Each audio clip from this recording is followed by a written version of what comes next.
Just hours after the Rams and the Patriots punched their tickets to Super Bowl 53, fans began pursuing theirs, a frenzy like no other erupting as the scramble to buy tickets for the NFL signature game began. In fact, right after the game, one Patriots fan dropped $180,000 on 8 seats on the 50-yard line.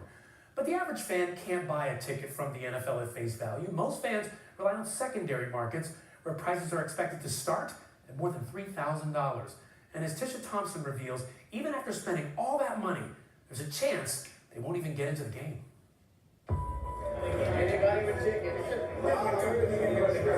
Super Bowl Sunday, and desperation has set in. Hundreds of fans scrambling to get a ticket. Super Bowl, win or lose, is what I want to do. Some fans spend years saving enough money to go. And what this guy was doing with these tickets was essentially a scam. The system allows brokers, leagues, and even players to make money selling tickets. But the fans pay the price. The brokers are selling tickets they do not have, leaving many with nothing more than empty promises.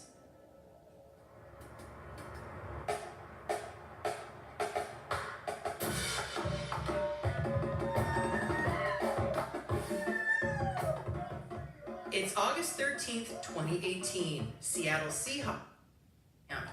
It's the start of football season. It gets you, it gets you going. The energy, that's the thing I love most about football, is that energy in the stadium, and you kind of get a taste of that. Training camp kind of kicks it all off. For best friends William Gamboa and Dave Fisher, that ritual began more than 2 decades ago. We had season tickets from then until now. Going to see the Seahawks in the Super Bowl is what I want to do. I told my wife I'm going no matter what. She puts money into just an account. That's my big gift for every holiday, birthday. January 18th, 2015, the NFC Championship. He's going to throw it in the middle. He's got a man. Touchdown. The game is over. The Seahawks are going back to the Super Bowl. You know, we won that Packers game, which was like the greatest game ever. And I remember we were out in our tailgate parking lot, popping champagne. We were all staying, we were going to the Super Bowl. Yeah, and then I think that night, we basically started planning. The NFL doesn't give fans the option to buy Super Bowl tickets at face value. So Dave and William started searching on StubHub, but then discovered seats that were $800 less on a different site. I think it was just a Google search, looking for Super Bowl tickets. Once I got the name, the SB tickets, it sounded, Super Bowl tickets. We really started digging around on them a little bit to see if this was legit. You only have, 2 weeks from the championship game, so we had to make plans. We were texting back and forth, trying to decide if we should use this site, and if we're gonna do it, we gotta do it soon, because we still got other plans we need to make. What do you remember about clicking on that website that gave you confidence that these were okay tickets to buy? They had an About Us page that said, 100% guaranteed. The site promised a guarantee on all purchases through sbtickets.com. If for any reason your order is not delivered, we will issue you a 100% refund of the purchase price. They decided to go ahead and buy from SB Tickets, a small company run by a 30-year-old ticket broker named Paul Jones, a Marine Corps vet with a master's degree in business. We spent $3,000 per ticket, so there was 4 of us going, so it was $12,000. It's a lot of money. Yeah, and but you don't know when they're gonna go again. Dave and William didn't get their tickets electronically. Instead, SB Tickets customers received an email telling them to pick up their paper tickets in downtown Phoenix 2 days before the Super Bowl. What they didn't realize is what most fans don't know. Many brokers will take your money but don't actually have tickets in their possession.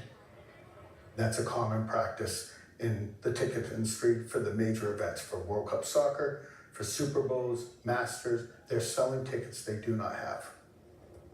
Outside the lines followed ticket broker Mike Littman at last year's Super Bowl in Minnesota, as he and his business partner made tens of thousands of dollars selling tickets. All right, let's make some money. I've been to every Super Bowl since 1995. Right now we're heading to the team hotel. I have to meet some of the players. They don't want to be Mickey Mousing around and dealing with tickets and family and party passes.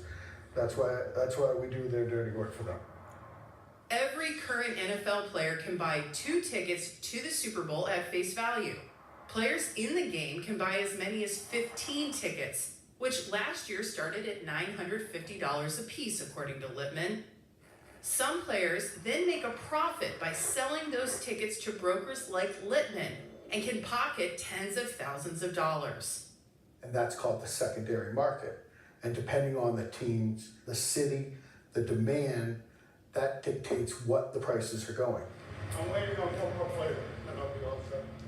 With just 24 hours before kickoff for last year's Super Bowl, Littman set up shop alongside other brokers in the lobby of the NFL headquarters hotel. This is like a stockbroker thing now. It's a commodities market going on.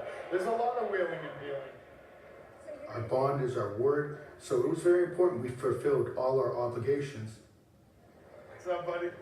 Littman says he only sells tickets he has in his possession.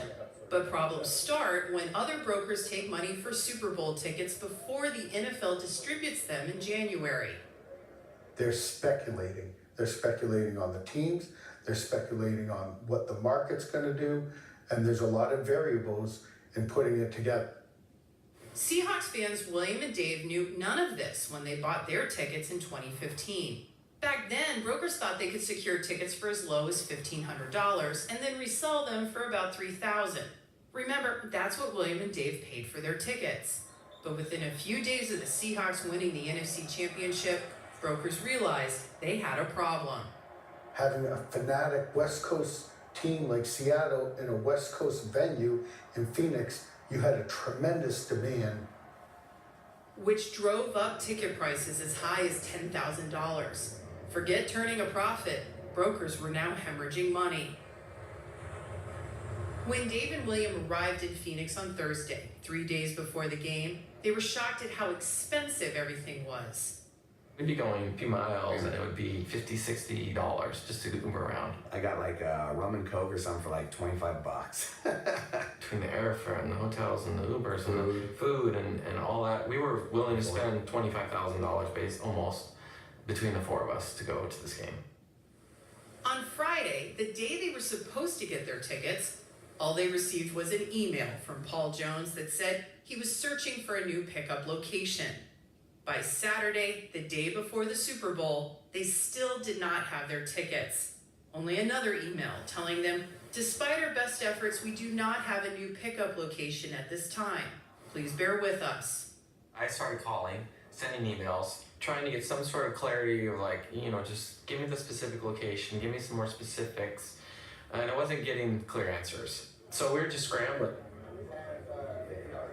The panic continued into Sunday. This YouTube video captured the chaos just before the game began as brokers and fans tried to buy tickets off of street scalpers at prices William and Dave simply couldn't afford. And then just 3 hours before the game, the final email arrived, telling them, "We are sorry to have to inform you that there are no more tickets." Talk to me about the feeling of walking through that parking lot knowing you're not getting those tickets. I'm devastated.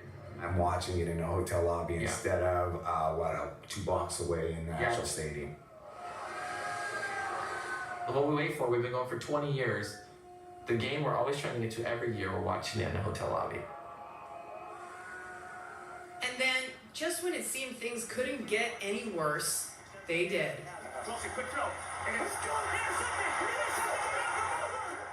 So that was the ultimate kicker. We're watching the game in the hotel lobby, and then that dramatic loss was the ultimate kick in the face. And the Patriots have possession with 20 seconds to go. One of the worst days of my life. Certainly as a Seahawks fan, the worst day. It was obvious that something was going on and something terrible had happened. I have a clear memory of seeing those folks saying, what the hell's going on? Seahawks fan Bob Ferguson managed to get his tickets, but when he returned to his office, the Washington State Attorney General was flooded with complaints from fans who never received the tickets they paid for. It's behind the curtain. It's only when that curtain is drawn back when something goes wrong, like it did in Super Bowl 49 in a very significant way, that everybody realizes, oh my God, this is how it actually works. Outside the Lines discovered fans spent more than $1 million on Super Bowl tickets they never received. There were complaints against dozens of companies, including some of the largest names in the ticketing business. The worst case scenario was SBTickets.com. We had the most complaints from them. No one's stupid if they went onto a website that says it's 100% guaranteed you'll get the ticket. No, who's stupid is SBTickets.com, right? They're not playing by the rules. They're not following the law. There aren't any state or federal laws requiring ticket sellers to tell you they actually have tickets when they take your money. But sellers do have to deliver on what they promise. Very simple terms, our law says you cannot engage in unfair or deceptive business practice. So when SBTickets.com advertised on their website 100% guaranteed, that's deceptive. Eventually, the state of Washington filed a lawsuit against Paul Jones and SB Tickets. The company refunded Dave and William and dozens of others for just the price of their tickets, but then declared bankruptcy. So Dave and William never got back most of the money they spent traveling to the game. There's a limit to what a lawsuit can do. I can't put people back in that stadium. I can't give them back that experience. And what this guy was doing with these tickets was essentially a scam, in my view. This consent decree forbids Jones from selling speculative tickets to Washington state residents. If he does, he faces a $100,000 fine. So what's Paul Jones up to these days? Outside the Lines went to a party right before last year's Super Bowl in Minnesota. And there he was, standing on stage, as the CEO of another ticketing company called TickPick bragged about how many tickets they sold. Paul here, Paul Jones, we run the business development TickPick.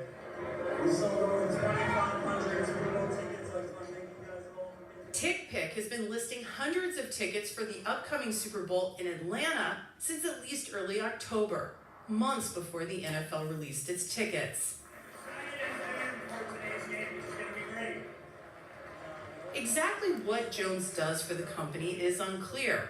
He declined repeated requests for an interview, stating in an email, "I do not speculate or sell Super Bowl tickets. I am absolutely in compliance with the consent decree, which in no way constitutes evidence, fact, or an admission of guilt." If he's back in the industry and not playing by the rules, we're gonna wanna look at that. Ferguson says, based on information from ESPN, his office has launched an investigation into whether Mr. Paul Jones violated the terms of his consent decree while working for TickPick LLC. The investigation is ongoing. Them being a bad team, that's fine. You count on that. Meanwhile, William and Dave say the lack of government regulation allows guys like Paul Jones to keep working in the ticketing industry. That's the kind of stuff that makes me angry, and that's why I'm here. That infuriates me. Go USA, thank you, smart fans. We love you. All he's doing is bringing his knowledge to some other site. The fact that he's able to go do this again, and it will happen at some point. There's going to be a ticket fiasco like this, and somebody's going to have the same situation as us. It's crazy. Incredible report. Let's welcome in ESPN investigative reporter Tisha Thompson. And Tisha, how can fans avoid buying speculative tickets? Well, I think they should really look out for something called zone seating. That's when a ticket seller doesn't give you a seat, a row, or even a section, but instead says you can buy in this swath. That's what Dave and William bought, and a lot of other folks who ended up not getting their tickets in 2015 got. Some people think it's a deal, but I would be cautious about zone seating. And it's fascinating how the NFL distributes these tickets, right? Yeah, so the NFL has confirmed that this year they gave 17.5% to each of the teams that are going to the Super Bowl, the NFC and the AFC champs. Another 5% goes to the home team, which of course is Atlanta. Then 1.2% each goes to the remaining 29 teams. They then get to distribute those however they want. The rest of the tickets comes out of the NFL front office. They then distribute them to sponsors, partners, media partners like ESPN and CBS, and then they also give away 500 tickets. This year it's primarily going to folks in the military and youth football. I wonder how the NFL feels about players essentially being able to make a profit off these tickets. Well, we asked the NFL about that. It says that it has never punished a player as far as they are aware for reselling their tickets. We even said, is there any language on the back of a Super Bowl ticket that says resell is prohibited? They say, nope, there is no language like that on the back of the ticket. All right, so I'm sure a lot of fans out there are wondering, what is the best time to buy Super Bowl tickets and really get the cheapest tickets? We're kind of getting into the zone. If you're living in Atlanta, you are set because you can sit back and wait. I would wait as long as possible this year because ticket prices are already dropping. They started out lower than they were at this time last year in Minnesota. Yesterday and today were kind of the worst days to buy because it's right after the championship. It's right after people know which teams are going. We found last year, for instance, tickets dropped by more than $2,000 as you got further into this week. The best time to buy is that 24 hours right before the game. There were plenty of tickets that were still available on most secondary sites, and they dropped down to as low about $2,000 a ticket. Okay, so wait just a little bit longer. Incredible reporting. Thank you, Tisha. And if you want to know more about what you should watch out for, read more of what Tisha found in her Outside the Lines investigation on ESPN.com. And we'll be right back.